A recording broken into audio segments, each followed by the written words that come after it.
இந்த நாளில் கர்த்தருடைய வார்த்தையை தியானிக்கும்படிக்கு பட்டயமும் ஈட்டியும் என்ற ஒரு தலைப்பை நாம் எடுத்துக்கொள்வோம். பட்டயமும் ஈட்டியும்.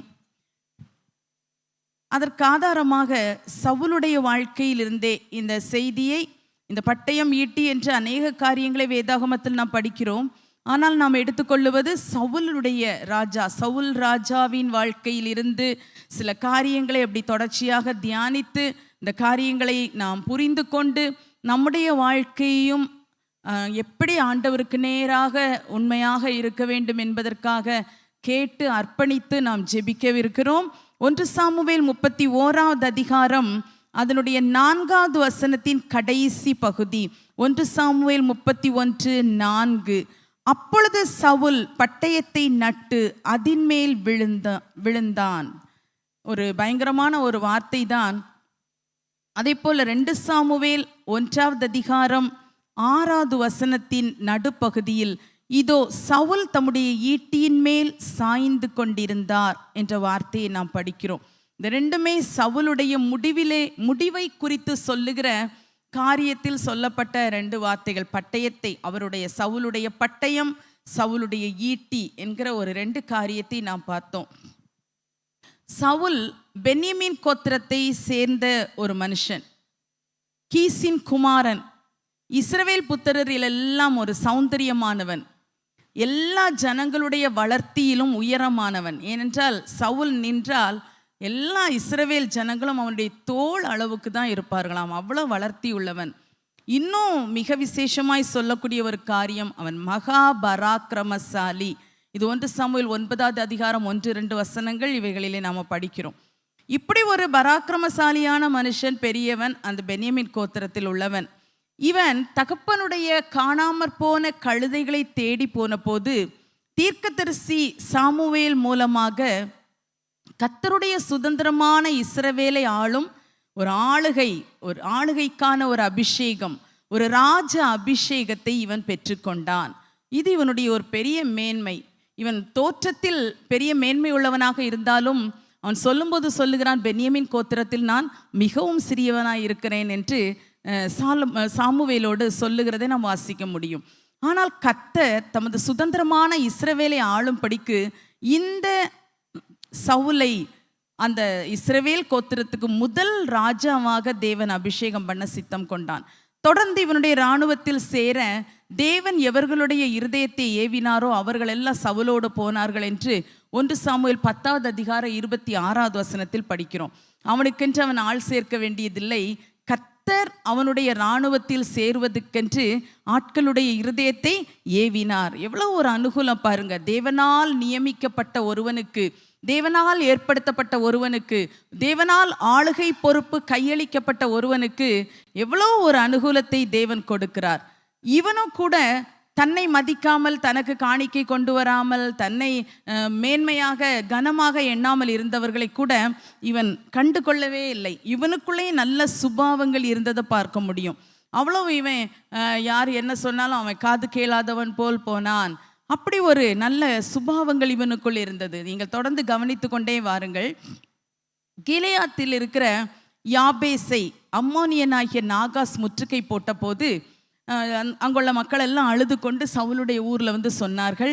சொன்ன உடனே தேவ ஆவி சவுலின் மேல் இறங்கிற்று. அப்போ ஒரு சத்ருவின் சேனை அந்த அம்மோனியனாகிய நாகாஸ் வந்து முற்றுகை போட்ட போது கர்த்தருடைய ஆவியானவர் இந்த சவுலின் மேல் இறங்கினார். ஏனென்றால் நல்ல ஒரு ராஜ அபிஷேகத்தை, ஆளுகையின் அபிஷேகத்தை தேவன் இந்த மனுஷனுக்கு கொடுத்திருந்தார், இந்த சவுலுக்கு கொடுத்திருந்தார். கர்த்தருடைய ஆவியானவர் சவுலின் மேல் இறங்கின உடனே அவன் ஓரினை மாட்டை பிடித்தான். இவன் அதுக்கு முன்னால மாடுகளுக்கு பின்னால வயல்ல தான் இவன் இருந்துகிட்டு இருந்தான். ஆனா இந்த சூழ்நிலையில் ஆவியானவர் இறங்கின போது ஓரினை மாட்டை பிடித்து அதையெல்லாம் துண்டித்து இஸ்ரவேலி நாடுகளுக்கெல்லாம் அனுப்பி சவுலுக்கு பின்னாலே சாமுவேலுக்கு பின்னாடி வராதவர்களுக்கெல்லாம் இப்படிதான் செய்யப்படும் என்று சொல்லி அப்படி சொன்ன உடனே எல்லாருக்குள்ளேயும் ஒரு உணர்வு உண்டாயிற்று. ஒரு யுத்தம் வருகிறது. அந்த தலைவன், ஏற்படுத்தப்பட்ட தலைவன், தேவனால் ஆளுகை பொறுப்பில் வைக்கப்பட்ட அந்த தலைவன் ஒரு செயலை செய்து வார்த்தைகளை சொன்ன உடனே அதுலேயும் தேவனுடைய ஆவியானவருடைய நிறைவை பெற்று செய்த ஒரு அருமையான காரியம். இது செய்த உடனே ஜனங்கள் எல்லாம் கூடி வந்தாங்க. உடனே ஒருமனப்பட்டு அவர்கள் வந்தபோது யுத்தம் நடந்தது.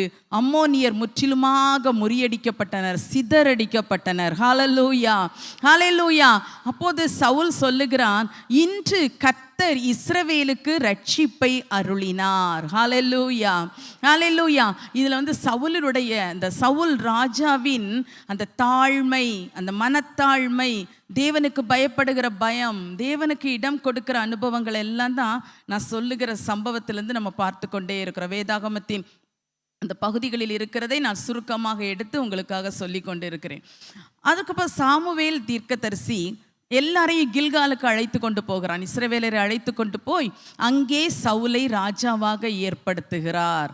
அப்படி ஏற்படுத்தும் போது அங்கே மக்கள் எல்லாரும் கர்த்தருக்கு சமாதான பலிகளை செலுத்தி எல்லாம் சந்தோஷம் கொண்டாடினார்கள் என்று 11வது அதிகாரம் 15வது வசனத்தில் நாம் இப்படி படிக்கிறோம். இவ்வளோ ஒரு அழகான ஆரம்பம்.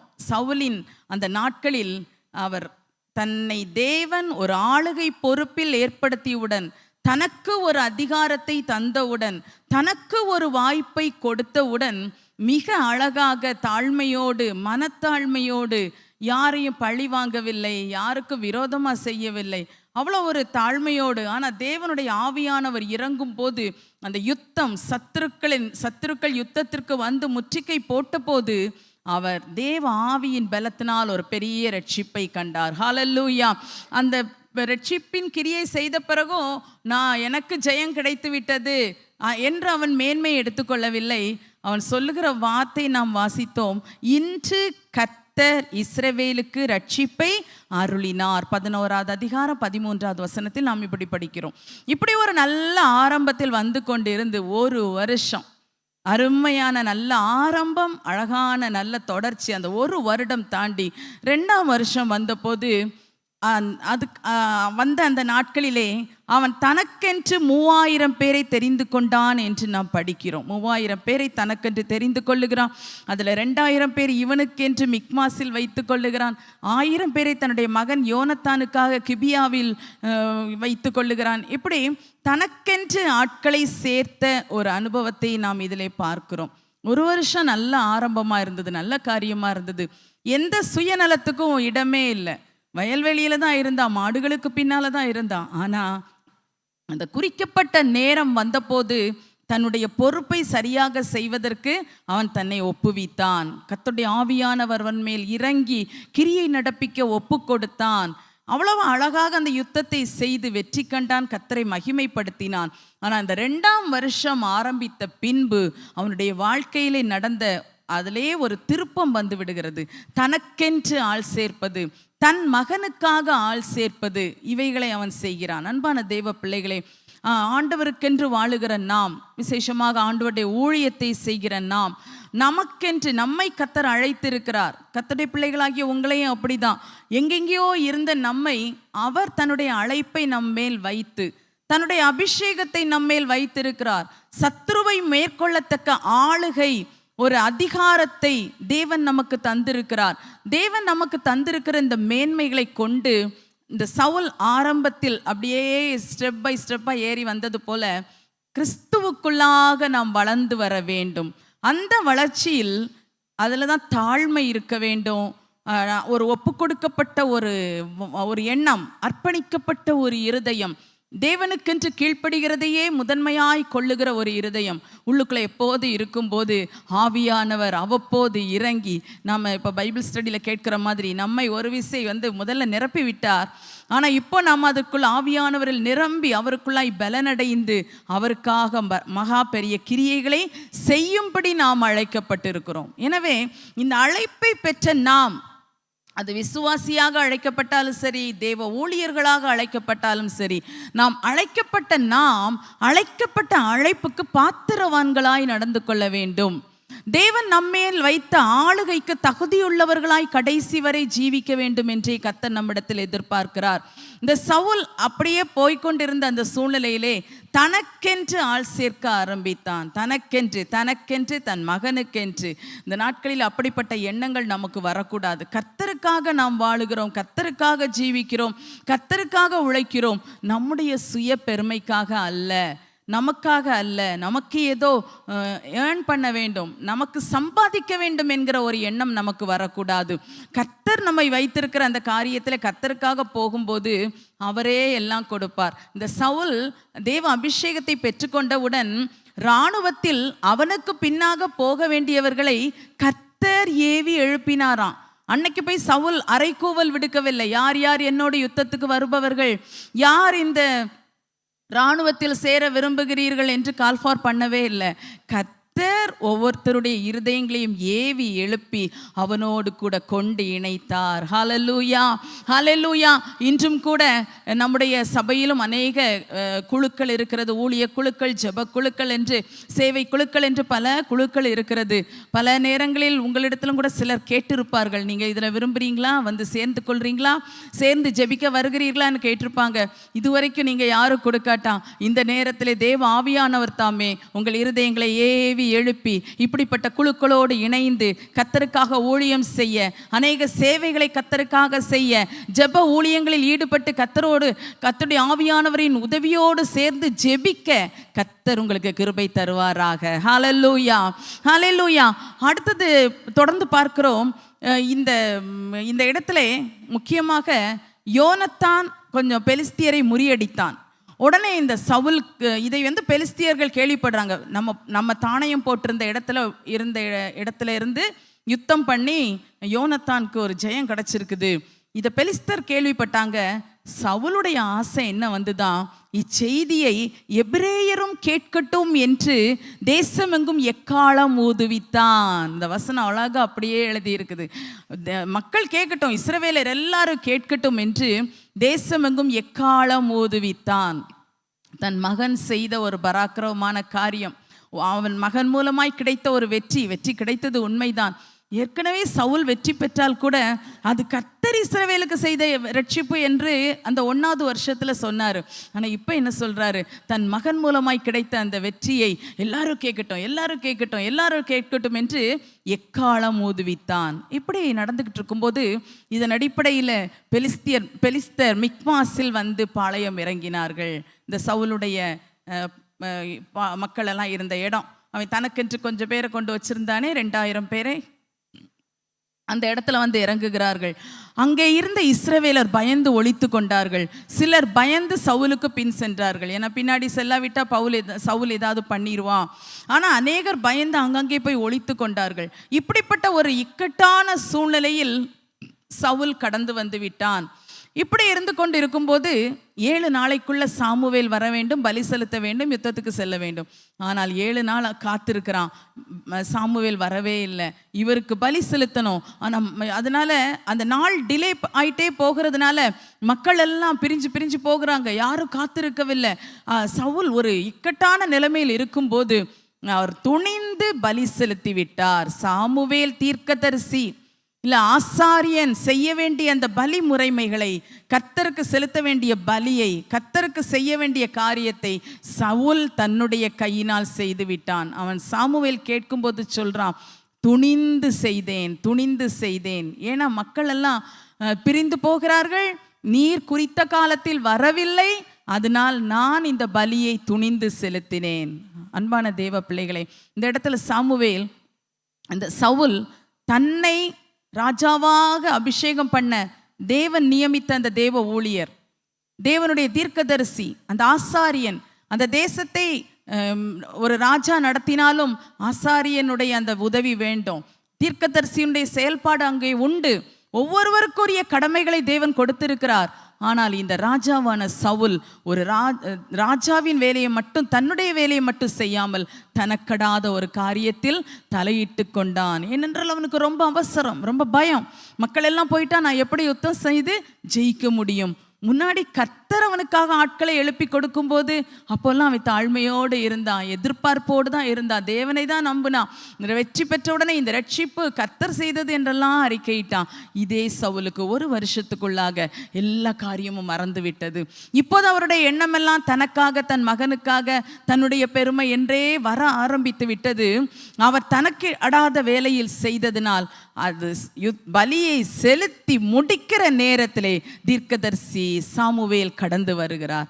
பார்த்த உடனே இவர் எதிர்கொண்டு போகிறார், வரவேற்கிறார். சாமுவேல் சொன்னான், நீ உனக்கு இல்லாத காரியத்தை நீ செய்து விட்ட, புத்தீனமான காரியத்தை செய்து விட்டாய், நீ என்ன பண்ணிட்ட அப்படின்னு. அப்போ இவன் சொல்லுவான், நீர் வராததுனால நான் துணிந்து பலி செலுத்தி விட்டேன் என்று இவன் சொல்லுவான். இது ஒரு தேவ கட்டளைக்கு கீழ்ப்படியாத ஒரு காரியமானதுனால், நீ கர்த்தருடைய கட்டளைக்கு கீழ்ப்படியாததினால் உன் ராஜ்யபாரம் உன்னை விட்டு அதை தாண்டி விட்டது, அது வேறு ஒரு மனுஷனுக்கு கட்டளையிடப்பட்டு விட்டது என்று சவுலுடைய 2வது வருஷத்திலே சவுலுக்கு சொல்லப்பட்டது. ஆனால் சவுல் அரசாண்ட வருஷம் எத்தனை தெரியுமா? 40 வருஷம் ராஜாவாக இருந்தார். 40 வருஷம். அவர் சாகலை, படுக்கையில் ஆகலை, வேற ஒன்றுமே இல்லை. 40 வருஷம் ராஜாவாக இருந்தார். ஆனால் ஒரு வருஷம்தான் உருப்படியான ராஜ்யபாரம். 2வது வருஷத்திலே அவருடைய விழுகையின் காலம், விழுகையின் சூழ்நிலை ஆரம்பித்து விட்டது. ஹல்லேலூயா. அன்பான தேவ பிள்ளையே, நம்மையும் கர்த்தர் ராஜாக்களும் ஆசாரியருமாய் அவருக்கென்று தெரிந்து கொண்டிருக்கிறார். அவரை போற்றி புகழும் படிக்கும், அவருக்காக அவருடைய சன்னிதானத்திலே நின்று அவரோடு பேசும்படி, அவரை ஆராதிக்கும்படி, அவரை மகிமைப்படுத்தும் படிக்கும், அவருக்காக யுத்தங்கள் செய்யும் படிக்கும், சத்துருக்கு விரோதமாக யுத்தம் செய்து ஜெயம் எடுக்கும் படிக்கும் கர்த்தர் நம்மை தெரிந்து கொண்டிருக்கிறார். மேலும் சத்துருவின் கிரியைகளின் மேலே ஆளுகை செய்து பெரிய வெற்றி பெறும்படிக்கு தான் நம்மை தெரிந்து கொண்டிருக்கிறார்.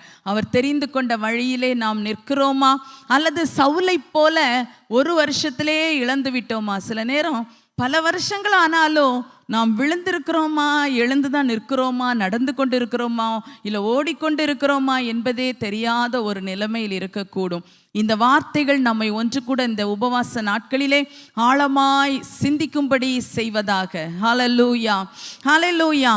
இப்படிப்பட்ட இந்த சவுல் இவன் அப்படியே போய்கொண்டு அந்த பலி செலுத்தின உடனே அது தவறான காரியமாயிருச்சு. இருந்தாலும் அந்த நேரத்தில் அந்த யுத்தமெல்லாம் நடந்தது, முடிந்தது. அதில் யோனத்தானுடைய பட்டயத்தினால் ஆண்டவர் பெரிய வெற்றியை அவர்களுக்கு கட்டளையிட்டான். நீங்கள் சம்பவங்களை வீட்டில் போய் படித்து பார்த்து கொள்ளுங்கள். நமக்கு சமயம் குறைவாக இருக்கிறதுனால எல்லாம் சரித்திர சம்பவத்தை சொன்னால் நமக்கு டைம் போயிடும். தொடர்ந்து இவர் அந்த யுத்தத்திலே தன்னுடைய மகனுடைய யோனத்தானுடைய பட்டயத்தினால் ஒரு வெற்றி கிடைத்தது. ஒரு நாளிலே அந்த 1வது வருஷத்தில் பார்க்கிறோம், சவுலுடைய பட்டயத்தால் வெற்றி கிடைத்தது. இனி இவருடைய இன்னொரு பெரிய விஷயம், ஆரம்பத்தில் தேவன் இவருக்கென்று இராணுவத்தில் ஆள் சேர்த்தார். ஆனால் 1 சாமுவேல் 14:52 நாம் படிக்கிறோம், ஒரு பராக்கிரமசாலியாகிலும் பலசாலியாகிலும் சவுல் கண்டால் அவர்கள் எல்லாரையும் தன்னிடமாய் சேர்த்து கொள்ளுவான். அவன் அப்படி ஆள் சேர்க்க ஆரம்பித்து விட்டான். தன்னிடமாய் ஆள் சேர்த்தான். இஸ்ரவேலின் இராணுவத்துக்கு ஆள் சேர்த்தான் கூட சொல்லப்படலை, தன்னிடமாய் சேர்த்து கொண்டான், தன்னிடமாய் சேர்த்து கொண்டான். ஒரு நாளில் கர்த்தர் உன் பக்கமாய் எத்தனை பேரை உனக்கு அனுகூலமாய் கொண்டு வந்தார். ஆனால் இன்றைக்கு உன்னுடைய சுய வார்த்தைகளினாலே, சொந்த வார்த்தைகளினாலே, ஏதோ செயல்களினாலே, எனக்கு கொஞ்சம் ஆள் இருக்கட்டும், என் கூட கொஞ்சம் பேர் இருக்கட்டும், நான் ஒரு காரியம் சொன்னால் அதுக்கு உடனே செய்கிற மாதிரி கொஞ்சம் பேர் இருக்கட்டும் என்று நீங்கள் ஏற்படுத்தி கொள்ளுகிறீர்களா? ஒருவேளை உங்கள் குடும்பத்தில் கூட சில நேரங்களிலே ஒரு எண்ணம் வந்துவிடும். அநேகருக்கு அப்படி தான். அதுலேயும் விசேஷமாக சகோதரிமாருக்கு ரொம்ப ஒரு இன்செக்யூர்ட் ஃபீலிங் வந்துடும். ஒரு பாதுகாப்பற்ற உணர்வு. நேற்றைக்கு கூட ஒரு பேசி கொண்டிருக்கும்போது சொன்னாங்க, முன்னாடிலாம் ஹஸ்பண்ட் அண்ட் ஒய்ஃப் ஃபேமிலி ஃபுல்லாவுக்குமே ஒரே ஒரு அக்கௌண்ட் தான் இருக்கும், அவங்க தகப்பனார் தான், குடும்ப தலைவர் பேரில் தான் இருக்கும். ஆனால் இன்றைக்கு சகோதரிகளும் மனைவிகளும் வச்சுக்கிறாங்க, அக்கௌண்ட் வச்சுருக்கிறாங்க. ஏன் அப்படின்னா, திடீர்னு குடும்பத்தில் ஏதாவது பிரச்சனை வந்துருச்சுன்னா என்ன பண்ண, அப்புறம் நம்ம எதுவும் பண்ணிகிட்டு இருக்க முடியாதே, நமக்கு ஒரு அக்கௌண்ட் இருந்தால் நம்ம அதில் பணம் சேர்த்தோன்னா நமக்கு ஒரு பாதுகாவல் என்று நினைக்கிறார்கள் அப்படின்னு சொன்னாங்க. நான் சொன்னேன், இப்போ ஒரு கேஸ் சிலிண்டரில் வர்ற மானியத்தை பெறணும்னாலும் அதுக்காகவும் அக்கௌண்ட் ஓப்பன் பண்ண வேண்டியது இருக்குதே, பண்ணித்தானே ஆகணும் அப்படின்னு நான் சொல்லி விட்டுட்டேன். ஆனால் உண்மையாகவே பலருடைய இருதயத்திலே ஒரு இன்செக்யூர்ட் ஃபீலிங். காலத்தை பார்த்தால் பல காரியங்கள் அப்படி இருக்கிறது. ஆனால் தேவ பிள்ளைகளே, நமக்கென்று அல்ல. அதனால் உங்களுக்கு அக்கௌண்ட் இருக்கிறதெல்லாம் க்ளோஸ் பண்ண சொல்லலைன்னா நீங்கள் வச்சுக்கோங்க, சேமியுங்க, சந்தோஷமாக நீங்கள் குடும்பமாக ஒரு மனமாக இருங்க.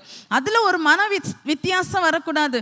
சிலருக்கு ஒரு சின்ன வார்த்தை, சின்ன காரியத்தை கேட்ட உடனே, ஐயோ இந்த மனுஷன் நம்மளை கைவிட்டுருவாரோ, நம்மளை விட்டுருவாரோ, நாம் திக்கற்றவர்களும் ஆகிருவோமோ அப்படின்னு சின்ன சின்ன காரியத்தில் கூட சந்தேகங்கள் எழும்பி வந்து விடுகிறது. அந்த சந்தேகம் வேண்டாம், தேவ பிள்ளைக்கு வேண்டாம். சவுலுக்கு கர்த்தரே ஆட்களை ஏவி எழுப்பி கொடுத்தாருன்னா உங்களுக்கு உங்கள் புருஷனுடைய இருதயத்தில் ஏவி உங்கள் மேல் அவர் செலுத்த வேண்டிய அன்பை பூரணமாய் செலுத்தும்படி செய்ய மாட்டாரா? என்ன செய்வார்ல? ஹல்லேலூயா, ஹல்லேலூயா. அப்போ அந்த விசுவாசத்தை கர்த்தர் மேலே வைப்போம். அப்போ நீங்கள் எனக்கு தந்த புருஷன், இவருடைய அன்பு எனக்கு தான். ஆதியிலே ஆண்டவர் அதை ஆதாம் ஏவாள் அவர்களுடைய அந்த தவறுக்காக தண்டனைகளை கொடுக்கும்போது ஏவாள்கிட்ட சொல்றாரு, உன் ஆசை உன் புருஷனை பற்றி இருக்கும் அப்படின்னு சொல்றாரு. அடுத்தது இந்த புருஷர்களுக்கு கட்டளையா கொடுக்கும்போது சொல்றாரு, மனைவியிடத்தில் அன்பு கூற வேண்டும், அன்பு கூற வேண்டும். ரெண்டு பக்கத்துக்கு ஆண்டவர் கொடுக்குறாரு. அப்போ உங்க ஆசை உங்க புருஷனை நல்லா பற்றி இருக்கட்டும். மனசுல சந்தேகத்துக்கே இடம் கொடுக்காதீங்க. அது ஒருவேளை பாவம் செய்தப்புறம் தண்டனை மாதிரி ஆண்டவர் சொன்னா கூட அதுக்குள்ள ரொம்ப அர்த்தம் இருக்குது. அது அப்படியே உங்க மனசுல எடுத்துக்கங்க. ஆண்டவரே, நீர் எனக்கு தந்த அந்த புருஷன், என் ஆசை அவரை தான் பற்றி இருக்கும், எனக்கு அவர் மேல சந்தேகமே வராது. சில நேரத்தில் சந்தேகத்துக்கு விதமான சூழ்நிலைகளை நீங்கள் பார்க்கலாம், கேட்கலாம். ஏதோ ஒரு விதத்தில் சில நேரம் மனசுக்குள்ள கூட ஒரு உணர்வு வரும்.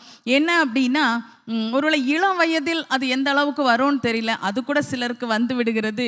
கொஞ்சம் வயது போக போக அப்புறம் அது சரீரத்தின் பலன் குறைய குறைய சூழ்நிலைகள் கொஞ்சம் அப்படி இருக்கும்போது உடனே ஒரு எண்ணம் சகோதரிமாருக்கு வந்துடும், நான் பலவீனமாக இருக்கிறேன், நான் என்னிடத்துல ஒன்றுமே இல்லை, எனக்கு அந்த காலத்தில் இருந்த அழகெல்லாம் இப்போ இல்லை, அழகு இல்லை, பலன் இல்லை, எனக்கு நான் சம்பாதிச்சேன், இப்போ எனக்கு சம்பாதிக்கக்கூடிய அந்த பலனும் இல்லை, அது என் கையில் அந்த பொருளாதாரம் இல்லை, எனக்கு வேலைகளெல்லாம் செய்து ரொம்ப நல்லா வைக்கக்கூடிய, இல்லை அவருக்கு ரொம்ப ருசியாக சமைச்சு கொடுக்கக்கூடிய அளவுக்குள்ள சூழ்நிலை இப்போ இல்லை.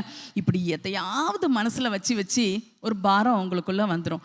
உடனே என்ன ஆயிரும், சில நேரத்தில் அப்படியே ஒரு டவுட் வந்துடும். உடனே ஒரு எண்ணம், ஓ நான் இப்படி இருந்தேன்னா ஒருவேளை அவருடைய மனசு வேற யார்கிட்டையாவது போயிடுவோமா, வேற யாரையாவது சிந்திக்க ஆரம்பிச்சிருவாரா, வேறு யாராவது அவரை கவர்ந்து கொள்வார்களோ, நான் அந்த கவர்ந்து கொள்ளுகிற இளமையில் இப்போது இல்லை, அதனால் அது அப்படி ஆயிருமோ, இப்படி ஆயிருமோ, என் வாழ்க்கை அப்படி போயிருமோ, நான் கைவிடப்பட்டுருவேனோ, இந்த வயசான காலத்தில் இப்படி நான் என்ன செய்வேன், இப்படிலாம் சிலர் மனதில் குழம்பிக்கிட்டு இருக்கிறீங்க. அன்பான தேவ பிள்ளைகளே, அந்த எண்ணங்கள் எல்லாம் உங்களை விட்டு விடுங்க.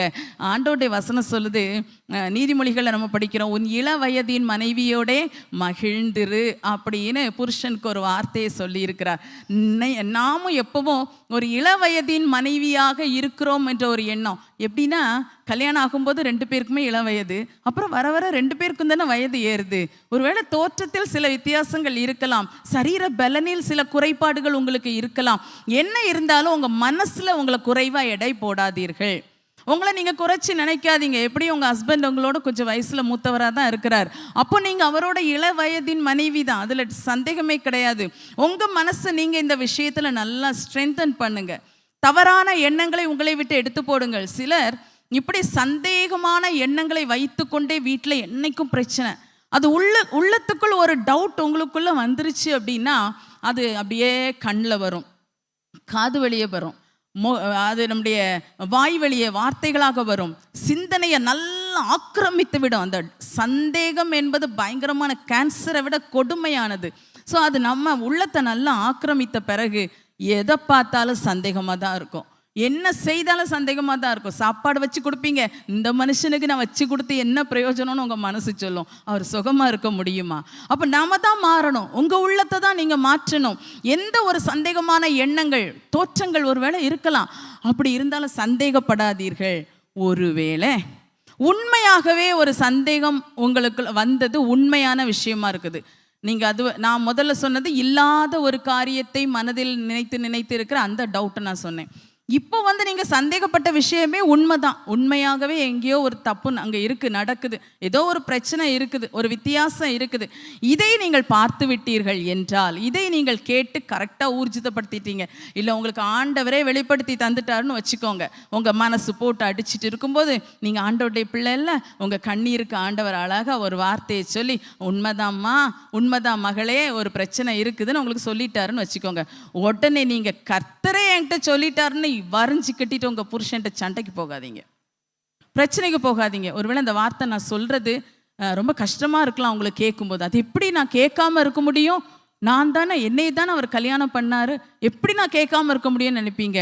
இல்லை, நீங்க 2 பேரும் ஒரே சரீரமாக தேவனால் இணைக்கப்பட்டிருக்கிறீர்கள். அது அங்க தப்பு நடக்குது, உங்களை அறியாம நடக்குது. அந்த ஆத்மாவும் ஏதோ ஒரு விதத்துல தவறி போகிறது. ஆனால் ஒன்றை நாம் மனதில் வைத்துக்கொள்ளணும், இந்த தவறிலிருந்து, இந்த குழியிலிருந்து எப்படியாவது நான் இவரை மீட்டு வர வேண்டும். ஏனென்றால் அவர் எனக்கு உரியவர். புரிஞ்சுதா? அவர் எனக்கு உரியவர். கர்த்தர் எனக்கு தந்த புருஷன். அதை யாரும் கவர்ந்து கொண்டு போக கூடாது.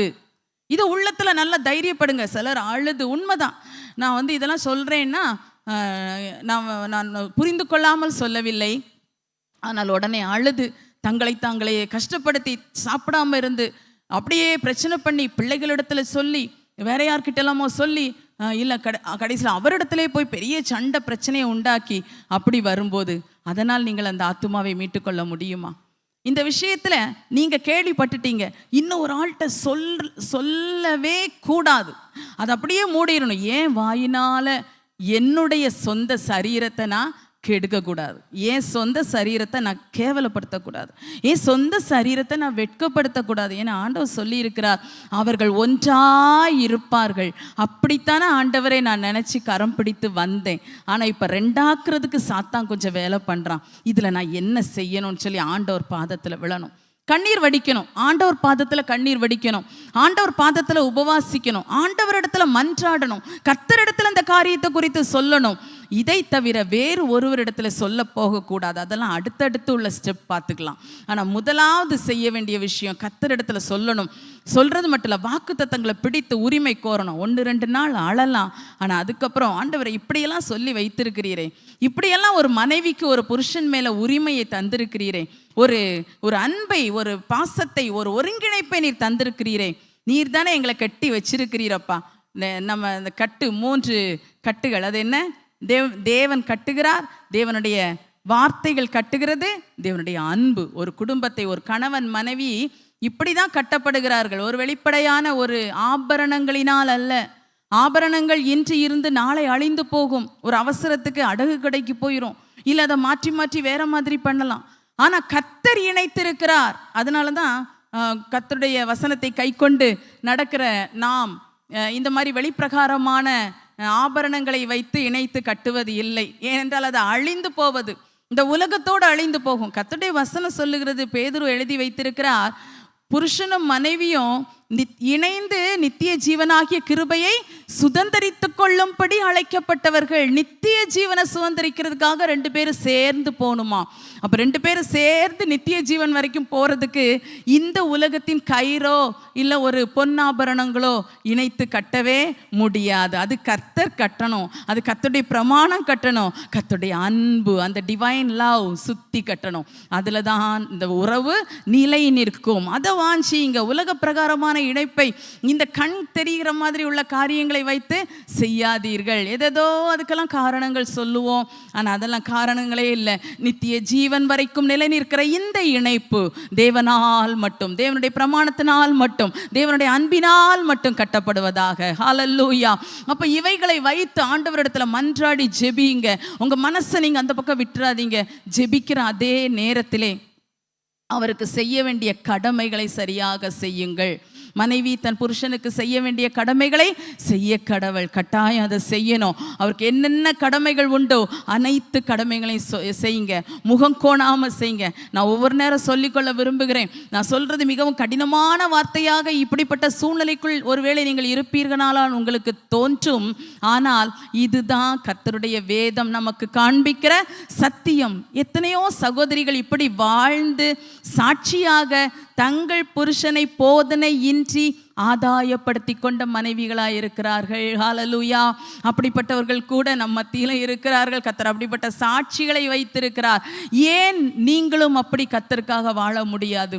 நாம் திரும்ப திரும்ப சண்டை போடுறதுனாலையோ பிரச்சனை பண்றதுனாலையோ அந்த நபர்கிட்ட போய் பிரச்சனை பண்றதுனாலையோ ஒருபோதும் உங்கள் கணவனை நீங்கள் தக்க வைத்துக் கொள்ள முடியாது. சகோதரிகளே, கர்த்தருடைய பாதத்தை பற்றி பிடியுங்கள். அடுத்ததாக போதனையின்றி உங்கள் நடக்கைகளினால் அவர்களை ஆதாயப்படுத்திக் கொள்ளுங்கள். ஏற்ற காலங்களில் கர்த்தர் மகிமைப்படும்படி உங்கள் குடும்பத்தை ஆசீர்வாதமாய் நடத்துவார். ஹல்லேலூயா, ஹல்லேலூயா. இந்த சவுலுடைய வாழ்க்கையை பார்க்கும்போது இவர் அப்படியே தான், அவருடைய உள்ளத்திலே அந்த மாதிரிப்பட்ட எண்ணங்கள் இருந்து கொண்டே இருந்தது. தொடர்ந்து கூட நாம் அதை பார்க்க முடியும். அப்போ அதனால தனக்கென்று ஆட்களை சேர்க்கிறவராக இருந்தார். அப்போ எப்படிப்பட்ட சூழ்நிலையில் குடும்பத்தில் சில நேரம் அப்பா இப்படி பண்ணுறாரு, அப்பா இப்படி பண்ணுறாரு, ஏதோ சொல்லி, இல்லை மாமனார் மாமியாராக இருக்கலாம், பெற்றோருக்கு விரோதமாக இருக்கலாம், யாருடைய காரியத்தையோ சொல்லி சொல்லி சொல்லி தனக்கென்று 2-3 பேரை சேர்த்து கொள்ளுவது, இப்படிப்பட்ட நிலைமை. நாம் சவுலுடைய வாழ்க்கையில் படிக்கிறோம். அவர் 2000 பேரை மிக்மாக்ஸில் கொண்டு வச்சார். ஆனால் அந்த யுத்தத்தின் நேரத்தில் அவரோட கூட எல்லாரும் நிற்கவே இல்லை, எல்லாரும் ஓடி போயிட்டாங்க. கொஞ்சம் பேர் தான் பயந்து அவருக்கு பின் சென்றார்களாம். இது போல நீங்களும் உங்களுக்கென்று உங்களுடைய வார்த்தையினால், உங்களுடைய செயல்களினால் ஒருவேளை சிலரை, எனக்கும் ஆள் இருக்குது, எனக்காகவும் பேச ஆள் இருக்கிறாங்க, நான் பேசினா எனக்கு என்னன்னு கேட்க இல்லை, எனக்கு ஒரு பிரச்சனைனா வந்து கேட்பதற்காக சிலர் இருக்கிறார்கள் என்று நீங்கள் மாம்சமானவர்களை புயபலமாக்கி கொள்ளுவீர்கள் என்றால் தேவனுடைய புயம் உங்களுக்காக வெளிப்படவே முடியாது. ஹல்லேலூயா. அன்றைக்கு சவுலுடைய வாழ்க்கையிலே அப்படித்தான் ஒரு சூழ்நிலை இருந்தது. அப்படியே ஜனங்களுடைய ஆதரவும் கூட இழந்தவனாய் இருந்தான். யுத்தத்தின் வெற்றி தன் பட்டயத்துக்கு கிடைக்கவே இல்லை. ஹல்லேலூயா. இப்படிப்பட்ட சூழ்நிலையிலே வளர்ந்து கொண்டிருந்த இந்த சவுலுடைய பட்டயம் முதலாவது அம்மோனியரை முறியடித்தது. 1 சாமுவேல் 11:11 படிக்கிறோம். அடுத்தது பெலிஸ்தரை முறியடித்தது 14வது வசனத்தில்.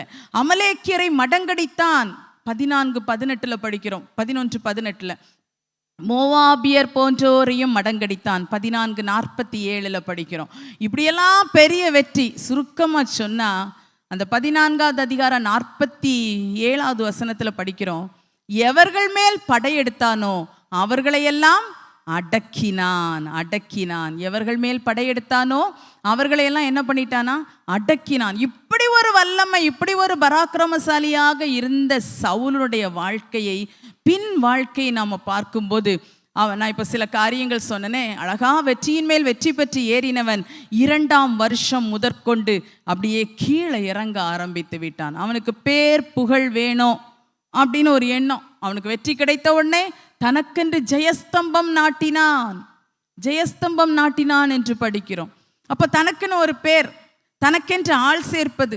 அவன் ஒரு கால இராணுவத்தில் கர்த்தர் அவனுக்கு ஆள் சேர்த்தார். ஆனால் இப்போ எங்கெல்லாம் பலசாலி பராக்கிரமசாலிலாம் பார்க்குறானோ தனக்கென்று சேர்த்துக்கிடுறான், தனக்கு மகனுக்கென்று கொஞ்சத்தை கொடுத்துடுறான். இப்படி ஒரு தனக்காக வாழுகிற ஒரு வாழ்க்கையில் வந்து விட்டான். அடுத்தது அமலேக்கை முறியடித்த அந்த விஷயத்தில் கர்த்தருக்கு கீழ்ப்படியாமற் போனான். அதற்கு முன்பாகவும் நான் ஏற்கனவே சொன்னேன், ஆசாரியன் அல்லது தீர்க்கதரிசி அந்த சாமுவேல் செய்ய வேண்டிய வேலையை, பலி செலுத்தும் வேலையை செய்து விட்டான். அது கர்த்தருக்கு பிரியமில்லாத, கர்த்தர் சொல்லாத காரியம், கர்த்தருடைய கட்டளையை மீறி நடக்கிற காரியம். இதுலேயும் நாம் கவனமாக இருக்க வேண்டும். சில நேரங்களிலே கர்த்தருடைய ஊழியர்கள் நின்று நிறைவேற்ற வேண்டிய காரியங்களை ஊழியர்கள் தான் செய்ய வேண்டும். அப்போ அந்த இடத்துல என்ன செய்யக்கூடாது? விசுவாசிகள் வந்து செய்யக்கூடாது. சில காரியங்களை கர்த்தர் அப்படி வைத்திருக்கிறார், ஆனால் அநேக காரியங்களை கர்த்தர் செய்யும்படி தந்திருக்கிறார் அல்லவா?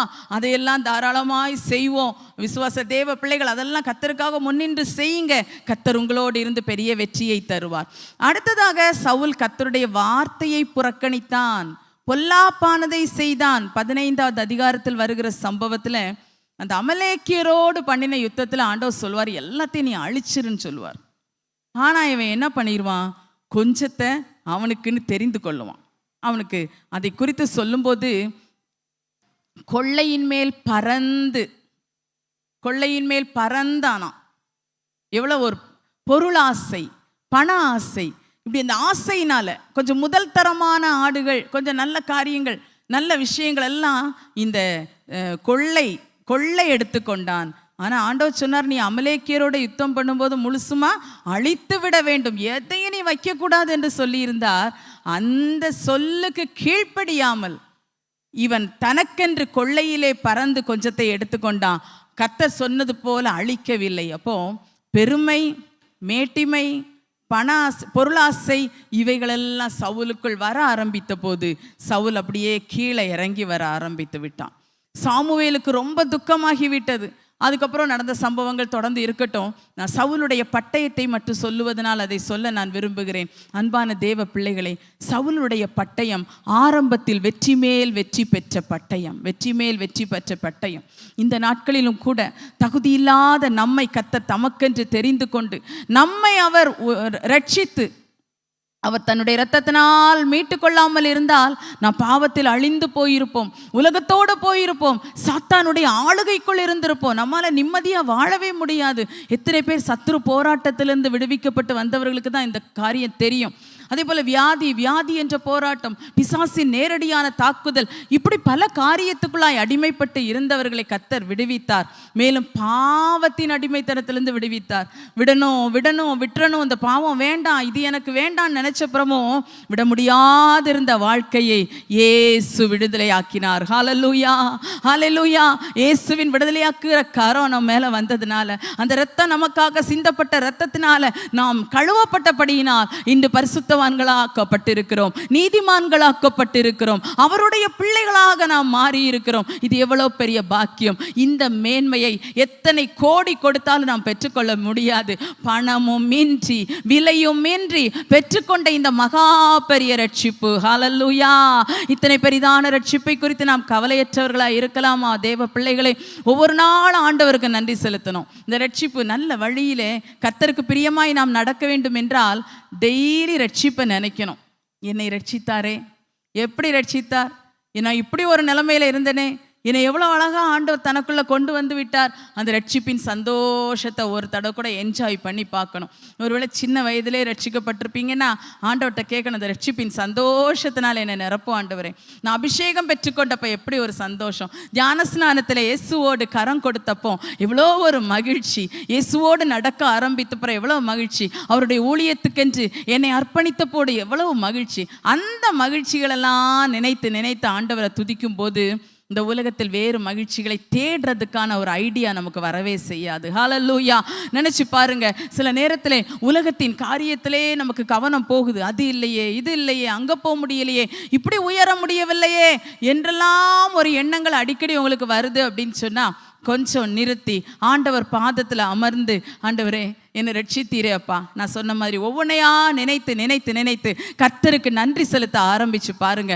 உங்க உள்ளம் அப்படி ஒரு சந்தோஷம் கடைசியில் சொல்லிடுவீங்க, ஆண்டவரே இனி எதுவுமே நீர் இதுக்கு மேலே தராவிட்டால் கூட நீர் எனக்கு போதும் ஆண்டவரே என்று நாம் சொல்லிவிடுவோம். ஹல்லேலூயா. ஏன்னா உள்ளம் அவ்வளோ நிறைவாயிரும். இதுக்கு மேலே ஏதோ ஒன்றை கொண்டு வைக்கிறதுக்கு இந்த மனசுல இடமே இருக்காது. ஹல்லேலூயா.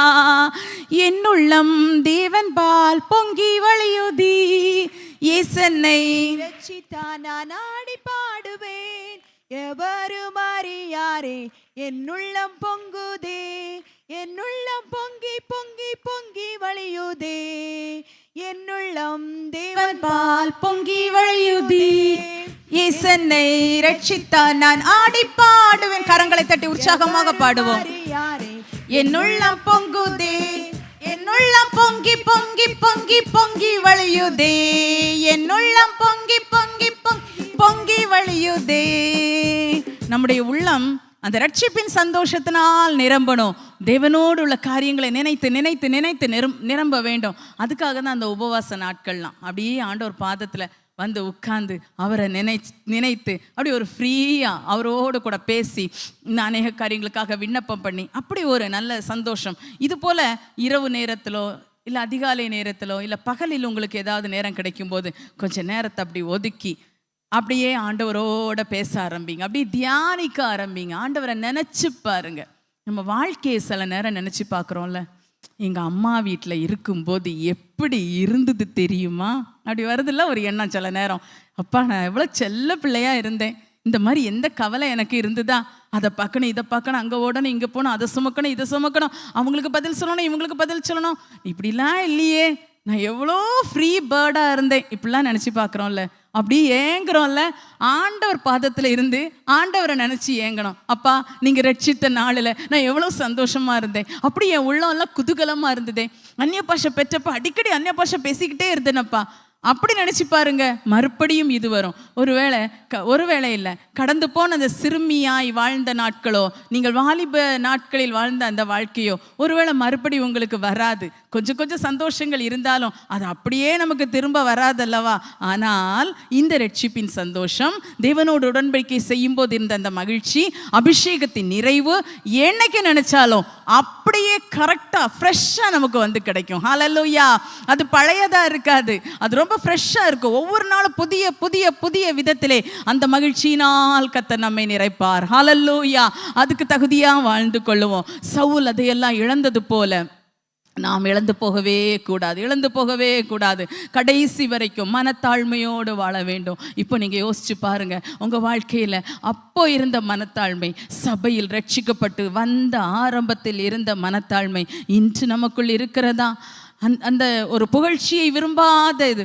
யாராவது ஒருத்தர் கூட சாட்சியில் இப்படி ஒரு சிஸ்டர் எனக்காக ஜெபம் பண்ணாங்க, எனக்கு சுகம் கிடச்சிது, இல்லை யாரோ ஒருத்தர்கிட்ட இவங்க தான் என்னையே இந்த இவ்வளோ உயர்வுக்குள்ளே கொண்டு வந்தாங்க, இவங்க வராவிட்டா என்னை சந்திக்காமல் இருந்தா நான் அழிந்து போயிருப்பேன், அப்படிலாம் உங்களை பற்றி சொல்லும்போது நீங்கள் என்ன சொல்வீங்க? அந்த காலத்தில் அச்சோ, ஆண்டவருடைய நாமம் தான் மகிமைப்படணும், இயேசு சிந்தின ரத்தத்தினால தான் உங்களுக்கு ரட்சிப்பு கிடச்சிது, அவங்கள அப்படியே இயேசு பக்கம் திருப்பி விட்டுருப்பீங்க தானே. அன்னைக்கு நட்சத்திரம் இயேசு பிள்ளை இருக்கும் இடத்துக்கு நேரம் அந்த சாஸ்திரிகளை வழி நடத்தியது. அந்த வீட்டுக்கு வந்த உடனே அந்த சாஸ்திரிகள் நட்சத்திரத்தையும் வணங்குனாங்க? இல்லை, இயேசு பிள்ளை இருந்த வீட்டுக்குள்ள போய் அந்த இயேசு பிள்ளையை தான் அவர்கள் வணங்கினார்களே தவிர நட்சத்திரத்தை அல்ல. நம்முடைய வாழ்க்கையும் நாமும் ஒரு நட்சத்திரமாக இருக்கிறோம், ஒரு வழிகாட்டுகிற நட்சத்திரம், ஒரு வழிகாட்டுகிற நட்சத்திரம், வழிகாட்டி கொண்டே இருக்கிறோம். யாருக்கு நேரா? இயேசுவுக்கு நேரா. என்றைக்கும் அந்த எண்ணம் இருக்க வேண்டும், என்றைக்கும் அந்த எண்ணம் இருக்கணும். எப்பவும் மனதில் அந்த எண்ணம் இருக்க வேண்டும், நான் இயேசுவுக்கு நேராய் ஜனத்தை நடத்தணும். ஆனால் நாட்கள் போகும்போது, பல காலங்கள் கடந்து செல்லும் போது சில நேரம் சிலருக்குள்ள வருத்தம் வந்துடுது. நான் இவ்வளோ பிரயாசப்பட்ட என் பெயரை ஒரு வார்த்தை கூட சொல்லவில்லை, நான் இவ்வளோ செய்தேன், என்னை கொஞ்சம் கூட அவங்க ஒரு கணக்கில் வைக்கவே இல்லையே. இது எதனால? மனத்தாழ்மை குறைந்து போவதினால். கர்த்தருடைய ஊழியர்களே, அன்பான தேவ பிள்ளைகளை, விசுவாசிகளே, இன்றைக்கு நம்முடைய வாழ்க்கை சவுலை போல இறங்கி போயிருக்கிறதா? இதை தான் கர்த்தர் அதிகம் நம்மிடத்தில் நாம் யோசித்து பார்க்கும்படிக்கு, நம்மை நாம் நிதானித்து பார்க்கும்படி விரும்புகிறார். அப்படி நாம் இறங்கி போய்விட்டோமானால் பட்டயம் பயனற்றதாய் போய்விடும். சவுலுடைய பட்டயம் முதல்ல ரொம்ப பிரயோஜனமாக இருந்தது. ஆனால் ஒரு சமயம் அந்த நான் சொன்னேன் ஒரு இதில் யோனத்தான் மூலமாக வெற்றி கிடைத்தது. யோனத்தான் அவனுடைய ஆயுதத்தாரியும் போனாங்க, பிறகு ஜனங்கள் எல்லாம் போனாங்க, வெற்றி கிடைத்தது. அந்த யுத்தம் அந்த முற்றுகை போட்டவன் போய்விட்டான். அடுத்ததாக ஒரு யுத்தம், பெலிஸ்தரோடு யுத்தம் வரும்போது தாவீது தான் போகிறான். அந்த பெலிஸ்தன் 40 நாள் வந்து நிற்கிறான். இஸ்ரவேலின் இராணுவத்தை நிந்திக்கிறான், இராணுவங்களின் தேவனை நிந்திக்கிறான். ஒருவர் கூட எதிர்த்து நிற்க முடியவில்லை, சவுலுக்கும் எதிர்த்து நிற்க முடியவில்லை. பட்டயம், பெரிய வஸ்திரங்கள் எல்லாம் அவனிடத்துல இருந்தது. ஆனால் அவன் தாவீது போகிறான். அவனுடைய கூழாங்கற்களும் கூழாங்கல்லும் அவனுடைய கவனம் தான் அன்னைக்கு ரட்சிப்பை உண்டாக்கினது, சத்துருவை வீழ்த்தியது. அந்த சத்துரு வீழ்ந்த உடனே, அந்த கோலியாத்துடைய நெற்றியிலே அந்த கல் பட்டு அவன் வீழ்ந்த உடனே தாவீதின் கையில் பட்டயம் இல்லாதிருந்தது. ஏன்னா இவன் சவுலுடைய பட்டயத்தை கொண்டு போல. அவன் சொல்லிட்டான், இந்த அப்பியாசம் எல்லாம் எனக்கு இல்லை அப்படின்னு பட்டயம், ட்ரெஸ் எல்லாத்தையும் போட்டு போயிட்டான். இவன் தன்னுடைய இதில் தான் போயிருக்கிறான். இவன் விழுந்தாச்சு, சத்ரு விழுந்துட்டான். இப்போ என்ன பண்ணுறான்? அந்த சத்ருவுக்கு மேலே ஏறி நின்று அவனுடைய பட்டயத்தை உருவி, அந்த பட்டயத்தின் அந்த உரையை எடுத்து பட்டயத்தை உருவி கோலியாத்தின் தலையை வெட்டி அப்புறம் தூக்கிட்டு போறான். ஹல்லேலூயா, ஹல்லேலூயா. எப்படி ஒரு பெரிய ஆச்சரியம் பாருங்க. ஒரு தேவ பிள்ளைக்கு நடக்கிற ஒரு காரியத்தை பார்த்தீங்களா? தாவீது தேவனால் தெரிந்து கொள்ளப்பட்டுட்டான். இந்த சவுல் இறங்கு வரிசையில் வந்துகிட்டு இருக்கிறான். இதை நிரப்புவதற்கு தாவீதை தேவன் அபிஷேகம் பண்ணிவிட்டார். அவனை கொண்டு செய்த ஒரு காரியத்தை பாருங்கள். அப்ப இந்த சம்பவத்தில் சவுலின் பட்டயம் டிஸ்குவாலிஃபை ஆயிருச்சு, தகுதி இழந்து விட்டது. என்ன தகுதி இழந்துச்சு? சத்ருவின் தலையை வெட்டுவதற்கு சவுலுடைய பட்டயம் பயன்படவில்லை, அங்க தகுதி இல்லாம ஆயிருச்சு. அந்த சத்ருவின் பட்டயத்தாலே சத்ருவை கொன்று தாவீது பெரிய வெற்றியை இஸ்ரவேலுக்கு பெற்று தந்தான். அப்போ அந்த பட்டயம் எவ்வளவு முக்கியமாக, பட்டயம் நல்ல பட்டயம்தான், ஆனால் அது யார் கையில் இருக்குதோ, ஆள் சரியில்லாட்டா பட்டயத்துக்கு பிரயோஜனம் இல்லை. இன்றும் கர்த்தர் நமக்கு தந்திருக்கிற ஆவியின் பட்டயம், இந்த ஆவியின் பட்டயத்தை நாம் எப்படி பயன்படுத்துகிற நம்முடைய வாழ்க்கை எப்படி இருக்கிறது? சில நேரம் நினைச்சுக்கிறீங்க, சொல்றீங்க, நான் இந்த வசனத்தை தானே சொல்லி சொல்லி ஜெபம் பண்ணிக்கிட்டு இருந்தேன், இந்த வாக்குத்தத்தத்தை தானே நான் சொல்லி கொண்டிருந்தேன், ஆனால் இவைகள் எனக்கு நிறைவேறவில்லையே, இந்த காரியம் எனக்கு நடக்கவில்லையே என்று வாக்குத்தத்தத்தையே அவமானது போல நினைத்து விடுகிறோம். பட்டயம் பட்டயமாக தான் இருக்கிறது, வாக்குத்தத்தம் தான், வேதம் வேதம் தான் பயன்படுத்துகிற நாம் தரம் குறைந்து போனோமானால் நம் கையில் இருக்கிற பட்டயத்தையும் பயன்படுத்த நமக்கு ஒரு வாய்ப்பு இல்லாமல் போய்விடும். அன்பான தேவ பிள்ளைகளே, இன்று நாம் எப்படி இருக்கிறோம்? பட்டயத்தை கையில் வைத்திருக்கிறோம், ஆனால் தகுதியாய் நடக்கிறோமா? மனமேட்டிமை இல்லாமல் இருக்கிறோமா? தாழ்மையாய் நடந்து கொள்ளுகிறோமா? நம்முடைய பேச்சு எப்படி இருக்கிறது? அதுபோல உண்மை மிக முக்கியம். உண்மை உள்ளவர்களாக இருக்கணும், கர்த்தருக்கு உண்மையாக இருக்கணும், நம்மோடு கூட இருக்கிறவர்களுக்கு உண்மையாக இருக்கணும், வீட்டிலே மிக உண்மையாக இருக்கணும், சபையில் உண்மையாக இருக்கணும், நீங்கள் வேலை செய்கிற இடத்துல உண்மை உள்ளவர்களாக இருக்க வேண்டும், சமுதாயத்தில் உண்மை உள்ளவர்களாக இருக்க வேண்டும். உண்மையுள்ள மனுஷன் பரிபூர்ண ஆசீர்வாதங்களை பெறுவான். நீங்கள் உண்மை உள்ளவர்களாக இருந்தால் மட்டுமே இந்த வேத வசனங்கள் உங்களுக்கு உண்மையுள்ளதாக இருக்கும். தேவன் பொய் சொல்ல மனிதன் அல்ல, அவர் பொய் சொல்ல மாட்டார். நாம் பொய் சொல்லும் போது நாம் அதை விட்டு விலகி விடுகிறோம், இழந்து போகிறோம், தகுதியை இழந்து விடுகிறோம். இந்த உண்மையுள்ளவர்களாய் நாம் எப்போது இருப்போம். புகழ்ச்சியை விரும்பவே கூடாது, புகழ்ச்சியை விரும்பவே கூடாது. என்ன மகிமைப்படுத்தணும்னு நினைக்க மாட்டோம். ஒரு வார்த்தை சொல்லலாம்ல, என்னைய பற்றியும் என் பேரை ஒரு வார்த்தை சொல்லலாமே. வீட்டில் கூட சில நேரம் அப்படி தான், தினம் சமையல் பண்ணுறோம், நம்ம சமையலை சாப்பிட்ற எல்லாரும் டெய்லி பாராட்டிக்கிட்டே இருக்கிறாங்க. என்னைக்கோ சொல்லுவாங்க ஒரு வேளை, சிலர் ஒரு நாளுமே சொல்ல மாட்டாங்க. ஏன்னா சிலர் என்ன நினைப்பாங்கன்னா, சமையல் பண்ண வேண்டியது அவள் கடமை, அவள் செய்து வைக்கிறா, இப்போ சாப்பிட்றது அவங்க கடமை, அதனால் நாம் சமையல் பண்ணி வைக்கும், அது ருசியாக சமைச்சு வைக்க வேண்டியது நம்ம வேலையாம். அப்படி தானே சில குடும்பங்களெல்லாம் அப்படி தான். அப்போது அப்படி இருக்கலாம் ஒரு வேளை. இதனால் இதை நினச்சி நீங்கள் போய் முக்காடு போட்டுட்டு, ஆண்டவரே நான் இவ்வளோ ருசியாக சமையல் பண்ணி கொடுத்தும் என் பிள்ளைகளோ என் புருஷனோ என் வீட்டில் உள்ளவர்களோ என்னை ஒரு வார்த்தை உற்சாகப்படுத்தவா செய்யலாமாப்பா, ஊக்கப்படுத்தலாமே, அப்போ நான் நாளைக்கு கொஞ்சம் கூட நல்லா சமைப்பனே, இப்படி நினைக்கிறீங்களா? விரும்பாதீங்க, அந்த புகழ்ச்சி வேண்டாம். அது மனுஷரால் புகழப்பட வேண்டாம், கர்த்தரால் புகழப்படுகிறவர்கள் தான் உத்தமர்கள். ஹல்லேலூயா. அந்த உத்தமர் வரிசையில் வந்துடுவோம். புகழ்றாங்கன்னா பரவாயில்ல, நல்லா வாங்கிக்கிடுங்க, சந்தோஷமாயிருங்க. புகழ்ச்சி கிடைக்காதவர்கள் வருத்தப்பட வேண்டாம், எங்கேயுமே புகழ்ச்சி விரும்ப வேண்டாம். சவுல் அதை ரொம்ப விரும்பினான். அவனுடைய வாழ்க்கை அப்படி தரம் குறைந்து அவன் இறங்கி கொண்டே போகிற நாட்களில் தான் அந்த மாதிரிப்பட்ட எண்ணங்கள் வந்தது. நமக்கு அப்படி வராதபடி கர்த்தர் நம்மை காத்து கொள்ளுவாராக. நாமும் அப்படிப்பட்ட நல்ல ஒரு வாழ்க்கை வாழும்படி எப்போதும் வாஞ்சிக்க வேண்டும். ஹல்லேலூயா.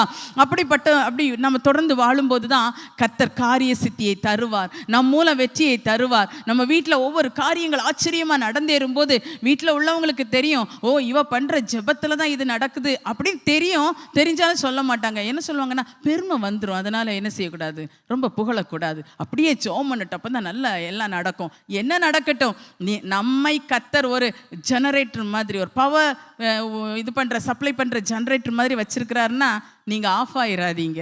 பரிசுத்த ஆவியின் ஃபியூவல் அதிகமாக பலனை பெற்று பெற்று பெற்று குடும்பத்துக்காக நல்ல நம்மை தாழ்த்தி வைராக்கியமாக ஒரு தியாகத்தோடு ஜெபிப்போம். அந்த குடும்பம் வளர்ந்து கனி கொடுக்கும் போது, மேன்மையாக வரும்போது, நீங்கள் தான் வீட்டின் உள்ளே கனி தரும் திராட்சை கொடியாக இருக்கிறீங்க. ஹல்லேலூயா. உங்கள் மூலம்தான் அந்த குடும்பத்தில் அத்தனை பலன்கள் வருகிறது. கர்த்தர் அப்படி உங்களை நடத்துவாராக. எனவே எந்த விதத்திலும் இந்த சவுலை போல தாழ்ந்து போகக்கூடாது. தாழ்ந்து போகும்போது இந்த பட்டயம், இது வாக்குத்தத்தங்களாக இருக்கலாம், இதில் இருக்கிற வார்த்தைகளாக இருக்கலாம், இவைகள் அப்படியே தான் இருக்கும். இதனால் வருகிற பிரயோஜனம் நம்மில் குறைந்து போகும், பிரயோஜனம் இல்லாமற் போகும், நாம் பயன்படாமல் போய்விடுவோம், தகுதி இழந்து விடுவோம். அதற்கு இல்லாதபடி கர்த்தர் நம்மை காத்து கொள்ளுவாராக. இந்த 40 வருஷம் அரசாண்ட சவுலுடைய வாழ்க்கை ஒரே ஒரு வருஷம்தான் அந்த பட்டயம் தகுதியுள்ளதாக இருந்தது. அதுக்கப்புறம் அவனுடைய மரணத்தை குறித்து கடைசியில் நம்ம வாசிக்கிறோமே, அந்த மரணத்தில் தான் அவன் பட்டயத்தை நட்டு அதன் மேல் விழுந்தான். ரொம்ப பயங்கரமான ஒரு வார்த்தை. கர்த்தருடைய வார்த்தையை நாம் கவனமாக பயன்படுத்துவோம். நம்முடைய இஷ்டத்துக்கு வளைத்து குலைத்து பயன்படுத்தக்கூடாது. சிலர் சொல்லுவார்கள், சில காரியங்களில் கர்த்தர் உணர்வை கொடுப்பார், நீ இப்படி செய்யக்கூடாது, இதை வேண்டாம் அப்படின்னு சொல்லும்போது அவர்கள் உடனே சொல்லுவாங்க, அங்கே இப்படி சொல்லி இருக்குதே வேதத்தில், இப்படி ஒரு வசனம் இருக்குதே என்று சொல்லி இந்த வசனத்தையே அதற்கு பயனாக எடுத்து, அதற்காக பழைய ஏற்பாட்டில் புதிய ஏற்பாட்டில் கர்த்தருடைய கற்பனைகள் கட்டளைகள், அவர் புதிய ஏற்பாட்டு விசுவாசிகளுக்கு திட்டமாய் கொடுத்திருக்கிற காரியங்களை கை கொள்வதற்கு அதையும் இதையும் சொல்லுவார்கள். ஒருவர் சொல்லுவதை நான் கேட்டிருக்கிறேன், ஞானஸ்நானம் பெறுவது ஞானஸ்நான சத்தியம், தேவனுடைய சத்தியம். அது வேதத்தில் கர்த்தர் எழுதி தந்திருக்கிறார். மூழ்கி ஞானஸ்நானம் பெற்றுக்கொள்ளணும், பிதா குமாரன் பரிசுத்தாவி நாமத்தினாலே பெற்றுக்கொள்ளணும், அபிஷேகம் பெற்ற தேவ ஊழியர்கள் கையில் பெற்றுக்கொள்ள வேண்டும். பெற்றுக்கொள்ள வேண்டிய இந்த சத்தியத்தை சொல்லி கொடுத்தா சொல்லுவாங்க, சிலுவையில் இருந்த கள்ளன் ரட்சிக்கப்பட்டானா, ஞானஸ்நானம் எடுத்தானா என்று கேட்பார்கள். சிலுவையில் தொங்கிட்டு இருந்த கள்ளன் ஞானஸ்நானம் எடுத்தானா என்று கேட்பார்கள். என்ன பதில் சொல்லுவது இவர்களுக்கு? அவங்களே நினச்சிக்கணும், சிலுவையில அறைய பட தங்களை அப்படி நினைச்சிட்டு இருக்காங்க. அவங்களும் அங்கே இருக்கலாம்னு நினைக்கிறாங்களான்னு தெரியல. எவ்வளவு சுயாதீனமாக தேவன் நம்மை வைத்திருக்கிறார். சிலுவையிலேயே நம்ம அறையப்பட்டிருக்கிறோம் இல்லை, சுயாதீனமாய் வைத்திருக்கிற இந்த நாட்களிலே, இந்த சுயாதீன காலத்திலே, பலன் இருக்கிற நாட்களிலே, கர்த்தர் தந்திருக்கிற நல்ல சுக காலத்திலே ஞானஸ்நான சத்தியத்துக்கு கீழ்ப்படியுங்கள். இதுவரைக்கும் யாராவது ஞானஸ்நானம் பெற்றுக்கொள்ளவில்லையா? அதுக்கு ஏதாவது விதண்டாவாதமாக வசனத்தையே எடுத்து பேசாதீங்க. அப்படி நம்ம பேசினோம் என்றால் சவுலை போல நம் கையில் இருக்கிற அந்த பட்டயம் தகுதி இழந்ததாய் மாறிவிடும். நாம் எடுத்து பயன்படுத்த முடியாது, வேறு யாருக்காகவும் பயன்படுத்த முடியாது. அது அன்னைக்கு தாவீதுக்கும் பயன்படவில்லை. நல்ல மனதில் வைத்துக் கொள்ளுவோம், வசனங்களை பயபக்தியோடு எடுத்து பிரயோகம் பண்ணுவோம். கர்த்தர் ஆசீர்வதிப்பார். சுருக்கமாக சவுலின் ஈட்டியை குறித்தும் ஒரு காரியத்தை சொல்லி நாம் ஜெபத்துக்குள்ளாய் கடந்து செல்லுவோம். இந்த இவ்வளவு பெலிஸ்த வீரனை வீழ்த்தி வெற்றி, அந்த இஸ்ரவேலுக்கே ஒரு வெற்றியை கொடுத்தார் தாவீது. அந்த சவுலுக்கு ஒரு பாதுகாப்பு வந்துச்சு. இல்லைன்னா எல்லாம் அடிமைகளாக தானே போக வேண்டும் பெலிஸ்தருக்கு. இதெல்லாம் மாற்றி ரட்சிப்பை கட்டளையிட்ட கொடுத்த அந்த தாவீதுக்கு விரோதமாக சவுல் எழும்ப ஆரம்பிச்சிட்டார். அந்த ஈட்டியை பயன்படுத்த ஆரம்பித்தார். அதுக்கு காரணம் என்னன்னா, ஸ்திரீகளுடைய பாட்டு. சவுல் கொஞ்சது 1000, தாவீது கொஞ்சது 10000. இதை மாறி மாறி பாடினாங்களா. இதை கேட்க கேட்ட தாவீதுக்கு ரொம்ப விசனமா இருந்தது. அவருக்கு பிடிக்கல, பிரியமில்லாத ஒரு ரொம்ப டிஸ்பிளீஸ்ட் ஆயிடுச்சு. அவருக்கு பிடிக்கல இந்த பாட்டை கேட்கறதுக்கு. என்ன, எனக்கு 1000 தான் கொடுத்துருக்குறாங்க, இப்போ வந்த தாவீதுக்கு 10000 கொடுத்துட்டாங்களே அப்படின்னு ஒரு மனசுல விசனம் வந்து விட்டது. அடுத்து ரொம்ப எரிச்சல், ரொம்ப கோபம், இப்படியெல்லாம் ரொம்ப உண்டாகி அவர் மனசுல அதெல்லாம் தான் பில்டப் ஆயிட்டே இருந்தது. அப்புறம் என்ன பண்ணா, இந்த சவுல் தாவீதை காய்மகாரமாய் பார்த்தான். காய்மகாரமா என்றால் ஒரு சஸ்பீஷியஸா, ஒரு சந்தேக கண்ணோட, இவன் ஒருவேளை ராஜாவாயிருவானோ, எல்லாரும் இவனுக்கு ராஜாங்கத்தை கொடுத்துருவாங்களோ, இவனுக்கு தான் இனி மதிப்பு இருக்குமோ, நான் இப்படி ஒரு ராஜாவா இருக்கிறேன், இந்த ஒரு சின்ன மனுஷன் இப்போ வந்து ஒரு பெரிய வெற்றி கண்ட உடனே இது பெண்களெல்லாம் இப்படி பாடுறாங்களே, அப்போ எல்லாரும் இவன் பின்னால போயிடுவாங்களோ, இப்படி ஒரு சந்தேகம். இந்த சந்தேகம் வந்தோடனே ஒரு பயம் தானே வந்துடும். அடுத்து பயங்கரமான பொறாமை, இப்படி எல்லாம் வேண்டாத குணங்கள் ஒரு பண்டிலா சவுலுக்குள் வந்து விட்டது. வந்த உடனே இவனுக்கு அது வரைக்கும் எப்போ அசுத்த ஆவி போராட்டம் வந்தாலும் தாவீது தான் என்ன பண்ணும், சுரமண்டலத்தை எடுத்து வாசிக்கும் போது இவனுக்கு விடுதலை உண்டாகும். அதே போல சுரமண்டலம் வாசிக்கும் போது இந்த சவுல் என்ன பண்ணிட்டான், இந்த சுவரோட வச்சு உன்னை அப்படியே பின் பண்ணிடுறேன்னு சொல்லி ஈட்டியை எறிகிறான். தாவீதை என்ன பண்ணிடுவானா, நீ நிற்கிற அந்த சுவரோட உன்னை அப்படியே ஈட்டியை வச்சு எரிஞ்சு இந்த ஆணி அடித்த மாதிரி பின் பண்ணிடுவேன் அப்படின்னு எறிகிறான் அப்படி சொல்லிக்கிட்டு. ஆனால் தாவீது தப்பிக்கொண்டான். இது மாதிரி சில நேரங்கள் நடந்தது. இப்படிதான் அந்த ஈட்டியை பயன்படுத்தி கொண்டிருந்தான். ஈட்டி எதற்காக பயன்படுத்த வேண்டும்? சத்துருக்கு விரோதமாய் நீட்டப்பட வேண்டிய ஈட்டி, சத்துருக்கு விரோதமாய் பிரயோகிக்க வேண்டிய ஈட்டியை இன்றைக்கு இந்த சவுல் தன்னுடைய மெய்காப்பாளன், தன் ஜனத்தை ரட்சித்தவன், தனக்கு ஒரு அவமானம் வராதபடி தன்னை காத்தவன் வந்து ராஜாவுக்கு படைத்தலைவன் ஆயிட்டான். அடுத்தது அவனுக்கு மருமகனாவே ஆயிட்டான். அப்படிப்பட்ட ஒருத்தனுக்கு விரோதமா ஈட்டியை பிரயோகிக்கிறான். ஹல்லேலூயா, ஹல்லேலூயா. யோசுவாட்ட ஆண்டவர் சொன்னார், வெற்றி கிடைக்கிறத நீ ஈட்டியை ஆயிக்கு நேர நீட்டிக்கொண்டே இரு. அது சத்துருவுக்கு விரோதமாய் நீட்டப்பட வேண்டிய ஈட்டி. அந்த உறுதிப்பாடு, நாம் இப்போ சொல்ல போனால் ஜெபத்தில் உறுதியாய் தரித்திருக்கிற அந்த அனுபவம் ஒரு ஈட்டிக்கு ஒப்பிட்டு சொல்லலாம். அந்த உறுதியாய் தரித்திருக்கிற அனுபவத்தை இன்று யாருக்கு விரோதமாய் நீட்டிக்கொண்டு இருக்கிறீர்கள் தேவ பிள்ளைகளே? சவுல் தன்னோடு இருந்தவனுக்கு, தன்னுடைய மெய்காப்பாளன், தன்னுடைய மருமகனுக்கு விரோதமா நீட்டினான். மட்டுமல்ல யோனத்தானையும் அப்படி. யோனத்தான் யாரு? இந்த சவுலுக்கு மகன். அந்த யோனத்தானுக்கு விரோதமாகவும் ஈட்டியை எரிஞ்சிட்டான் ஒரு தடவை. அப்போ அந்த எதை எப்படி பிரயோகிக்கிறோம் என்ற ஒரு சொஸ்த புத்தி இல்லாதவன் போல சவுல் நடந்து கொண்டான். இன்று வாழ்க்கையிலே சில இப்படிப்பட்ட எண்ணங்கள், பொறாமை, எரிச்சல், கோபம், ஒரு சந்தேகம், இப்படிப்பட்ட காரியங்கள் காய்மகரமாய் பார்க்கிற அனுபவங்கள் உள்ளத்தை நிரப்பும் போது அது ஒரு போதை ஏறுவது போல ஆயிடுது. அப்போ என்ன செய்கிறோன்னு தெரியாமல் செய்கிறோம். நம்ம வேற ஒன்றும் செய்யலை, ஜெபம். நல்ல ஒரு ஈட்டி, நல்ல ஒரு ஆயுதம். எப்படி ஜெபம்? அப்படிப்பட்ட நமக்கு ஆதரவான, நமக்கு அனுகூலமான, நம்முடைய இரத்த சம்பந்தமான, நமக்கு அன்பானவர்களாய் இருந்தவர்களுக்கே விரோதமாக அந்த ஆயுதத்தை பிரயோகிக்க முற்படுகிறோம். அதற்காக ஜெபம். உங்களுக்கு புரிந்திருக்கும் என்று நினைக்கிறேன். ஏதோ ஒரு மன வருத்தம், அப்படிதான் ஒரு மன பிரமையில ஒரு சந்தேகம், ஒரு எண்ணங்கள் வந்து விட்டானே, விரோதமான ஜெபம். விரோத ஜெபங்களை யாருக்கு நேராக ஏறெடுக்கிறீர்கள்? சவுல் தவறாக தன்னுடைய ஈட்டியை பயன்படுத்தினான். அந்த ஈட்டி அதுக்கப்புறம் நம்ம கடைசியில் பார்க்குறோம் எதுக்கு பயன்பட்டது.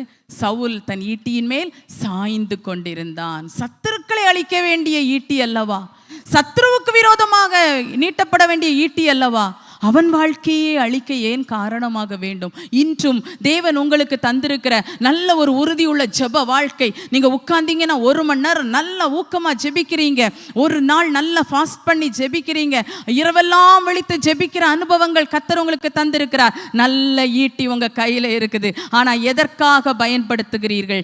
யாருக்கு விரோதமாக பிரயோகம் பண்ண முயற்சி பண்ணுகிறீர்கள் அல்லது பிரயோகம் பண்ணுகிறீர்கள்?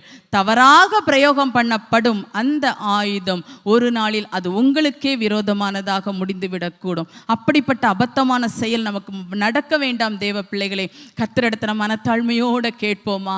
கர்த்தரை நோக்கி பார்ப்போமா? ஹல்லேலூயா. முழங்கால் படியிட்டு கர்த்தரை நோக்கி பார்ப்போம். ஹல்லேலூயா, ஹல்லேலூயா, ஹல்லேலூயா. அப்பா ஸ்தோத்திரம், ஸ்தோத்திரம், ஸ்தோத்திரம். ஆண்டவரே, என்னுடைய பட்டயம் ஒரு நாள் தகுதி இழந்து போகக்கூடாதப்பா. நீர் எனக்கு தந்திருக்கிற வாக்குத்தத்த வசனங்கள், நான் வாசிக்கிற வேத வார்த்தைகள், அவைகளை நான் கவனமாக பிரயோகிப்பேன். ஆண்டவரே, நான் என்னுடைய சொந்த ஆசைக்காக, சொந்த இஷ்டத்துக்காக, சொந்த விருப்பத்துக்காக உங்கள் பைபிள் வசனங்களை நான் யூஸ் பண்ணவே மாட்டேன் அப்பா. என்னுடைய துர்க்குணத்துக்கு மூடலாக நான் கொண்டு இந்த வார்த்தையை வச்சு சமாளிக்க மாட்டேன். அப்படி எதாவது செஞ்சிட்டு இருக்கீங்க ஆண்டோட்ட முதலாவது மன்னிப்பு கேளுங்க. ஹல்லேலூயா, ஹல்லேலூயா, ஹல்லேலூயா.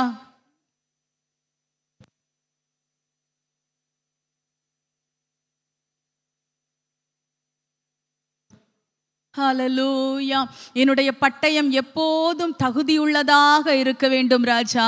என் பட்டயம் எப்போதும் எடுத்து பிரயோகப்படுத்த தகுதியுள்ளதா இருக்க வேண்டும். அதற்கு தகுந்த நபராக நான் வாழும்படி என்னை அர்ப்பணிக்கிறேன் ஆண்டவரே.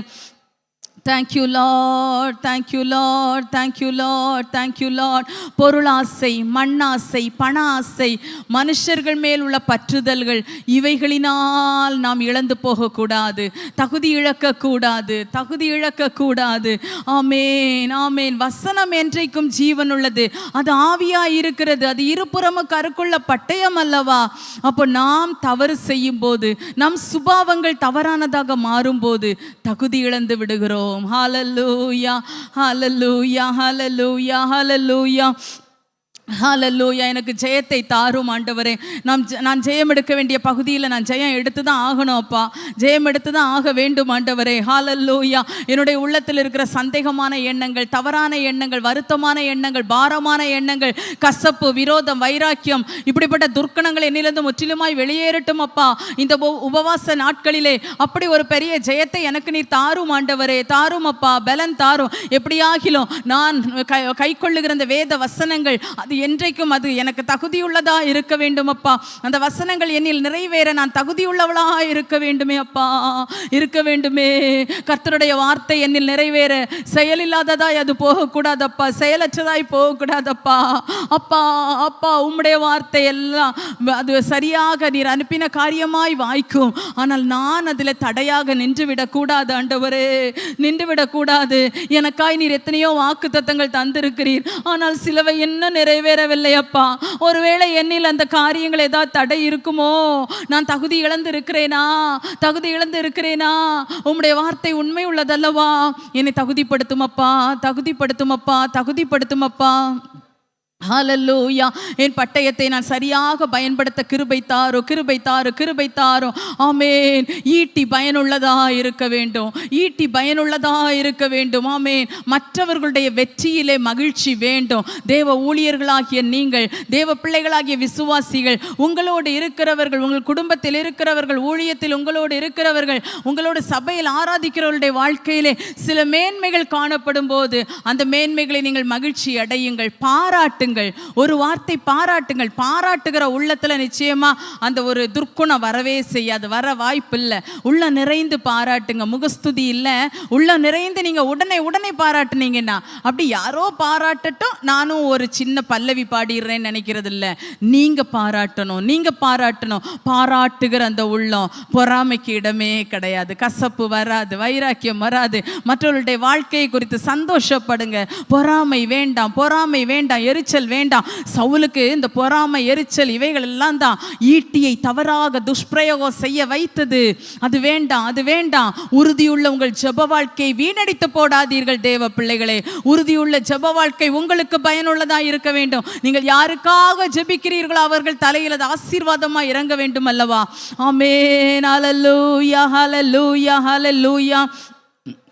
உங்கள் தகுதியுள்ள வாழ்க்கை உங்கள் பட்டயத்தையும் ஈட்டியையும் தகுதியுள்ளதாக பயனுள்ளதாக மாற்றும், மாற்றும், மாற்றும். ஆமேன். ஆண்டவரிடத்தில் இப்போ வாய் திறந்து ஸ்தோத்திரம் பண்ணி அந்நிய பாஷைகளை பேசி ஆமேன் வாக்கு கடங்காத பெருமூச்சுகளோடு நமக்காய் வேண்டுதல் செய்கிற ஆவியானவர் தாமே நமக்காய் வேண்டுதல் செய்வாராக. நம்மில் இருக்கிற எல்லா தீமைகளை அகற்றி போடுவாராக, துர்க்குணங்களை அகற்றி போடுவாராக, பொல்லாத சுபாவங்களை மாற்றி விடுவாராக.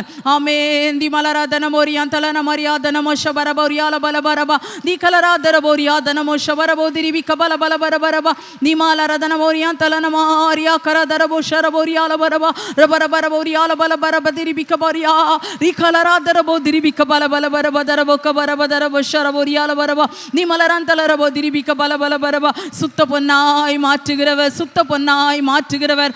ஆமேன். விலையேற பெற்றவளாக தெரிந்து கொண்டவரே, என்னை விலையேற பெற்றவளாய் மாற்றும்படி தெரிந்து கொண்டீரே. உம்முடைய அன்பினால், உம்முடைய கிருபைகளினால், உம்முடைய வல்லமையினால், உம்முடைய பலத்தினால் என்னை நிறைத்து இன்னும் என்னை பரிசுத்தப்படுத்தும் அப்பா. இன்னும் உம்முடைய கிருபைகளினால் நிரப்பும் அப்பா. இன்னும் உம்முடைய பலத்தினால் நிரப்பும் அப்பா. உலகம், மாமிசம், பிசாசு இவைகளிலிருந்து வருகிற எல்லா பொல்லாத ஆலோசனைகள், கிரியைகளையும் நான் மேற்கொண்டு உமக்காய் வாழும்படிக்கு ஆவியானவர் என்னில் பலன் தருவீராக, பலன் தருவீராக.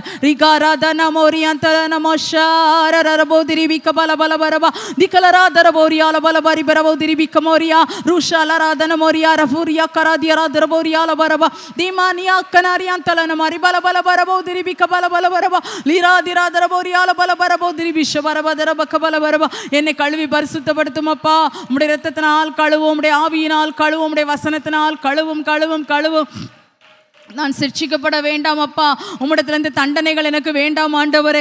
அதற்கு முன்பாகவே என்னை சுத்தமாகிவிட ஒப்பு தருகிறேன் அப்பா. கரை திரை முதலானவைகள் எல்லாம் என்னிலிருந்து எடுத்து போடும், எடுத்து போடும், எடுத்து போடும். ஆமென். என்னுடைய பட்டயம், என்னுடைய பட்டயமாகி அப்பா நீ தந்த வேத வாக்குகளை உமக்கு பிரியமாய் பயன்படுத்த அர்ப்பணிக்கிறேன் அப்பா. இந்த ஜெப வாழ்க்கையை உமக்கு பிரியமாய் நான் பயன்படுத்த அர்ப்பணிக்கிறேன் ஆண்டவரே. நான் ஜெபம் பண்ணுகிற ஒவ்வொரு நேரத்திலும் மெய்யாய் அது உமக்கு பிரியமானதாக, எனக்கு பயனுள்ளதாக அது இருக்க வேண்டுமே. உம்முடைய ராஜ்யத்துக்கு பிரயோஜனம் உள்ளதாக இருக்க வேண்டுமே. நான் கண்ணீர் சிந்துகிற ஒவ்வொரு கண்ணீர் துளிகளும் அப்பா ஒருவரை வேதனைப்படுத்தவோ, ஒருவரை காயப்படுத்தவோ, ஒருவருக்கு விரோதமாகவோ அது இருக்காதப்பா. யாரையோ நினைத்து நான் மனம் நொந்து உம் சமூகத்தில் வந்து அழ மாட்டேன் அப்பா. நான் என்னை தாழ்த்தி உம் சமூகத்தில் அழுவேன் ஆண்டவரே. ஆத்துமாக்களுக்காக அழுவேன் அப்பா. நீர் தந்த நன்மைகளை நினைத்து ஆனந்த கண்ணீர் விடுவேனே தவிர மற்றவர்களை நினைத்து வேதனைப்பட்டு கசந்து கொண்டு துக்கப்பட்டு எரிச்சல் பட்டு நான் வந்து அழமாட்டேன். ஒரு பொருத்தனை செய்வோம் ஆண்டவர் சமூகத்தில். என்னை அர்ப்பணிக்கிறேன் ஆண்டவரே. என் கண்ணீர் உமக்கு முன்பாக உண்மையுள்ளதாக உம்முடைய துருத்தியில் இருக்கணும்ப்பா. உம்முடைய துருத்தியில் இருக்கணும்.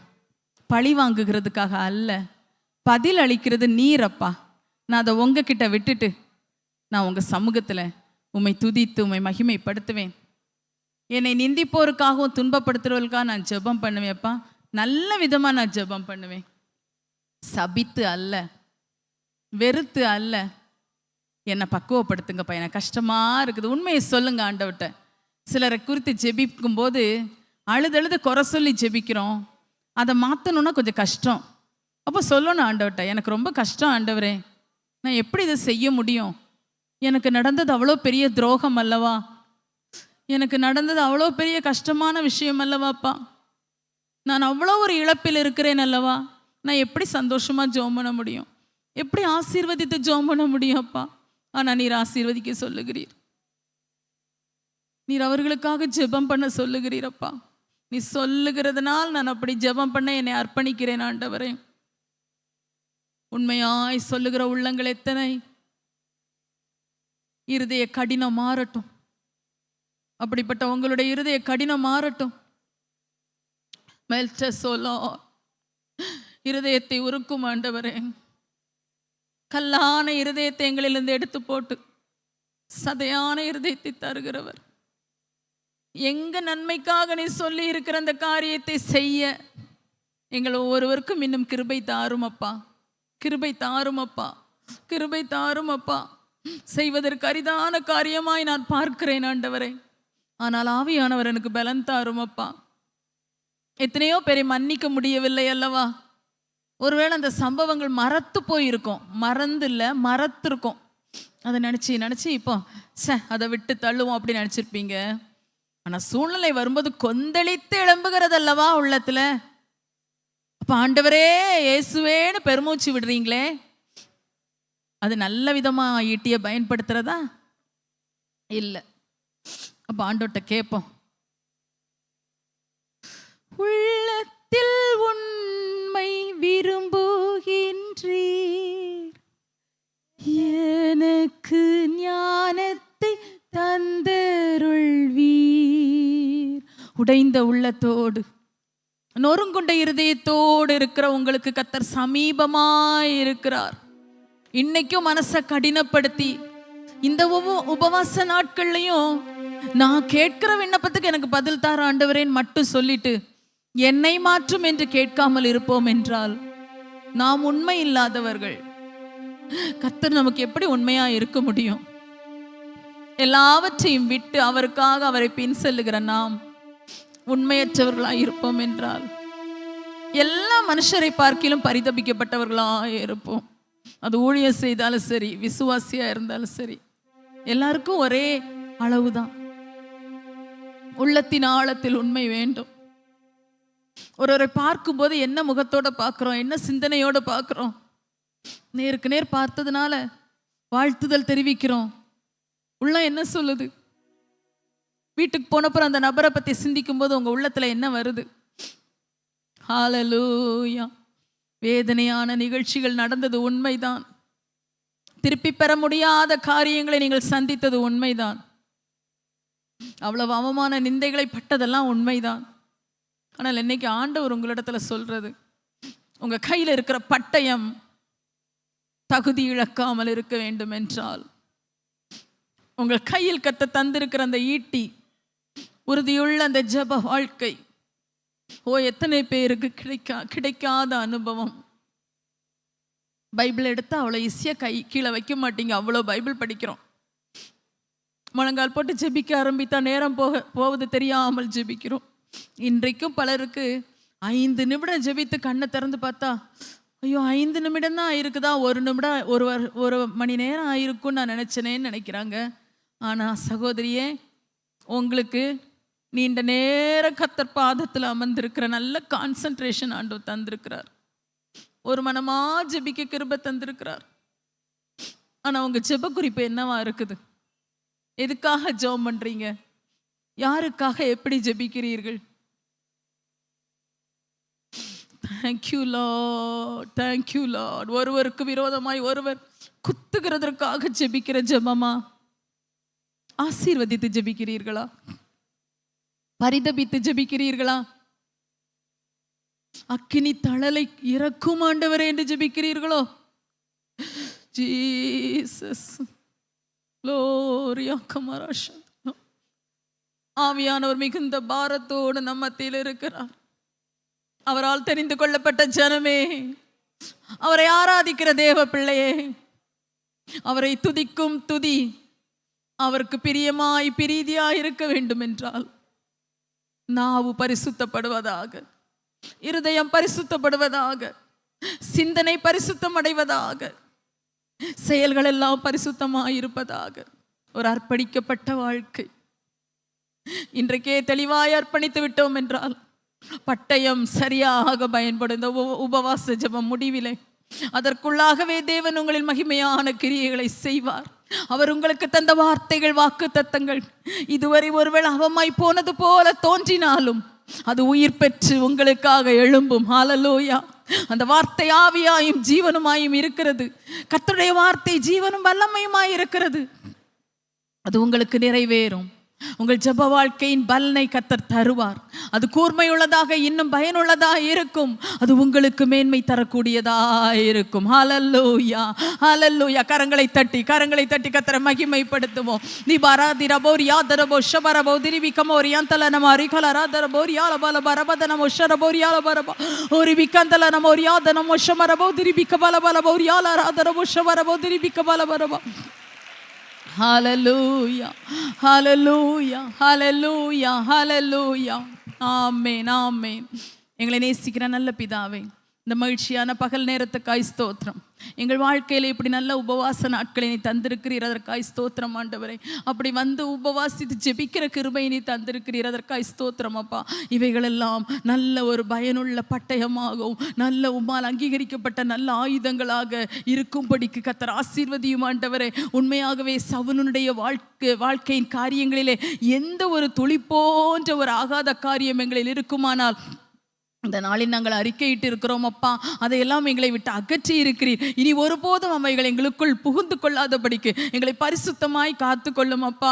எங்களை பரிசுத்தப்படுத்துகிற எங்கள் தேவனே, எங்களை பரிசுத்தமாய் காத்து கொள்ளும் அப்பா. உம்முடைய ஆவியானவர் எங்களை செவ்வையான வழியிலே நடத்தட்டும். உம்முடைய வசனத்துக்கு கீழ்ப்படிந்து நடக்க தொடர்ந்து எங்களுக்கு பலன் தருவீராக.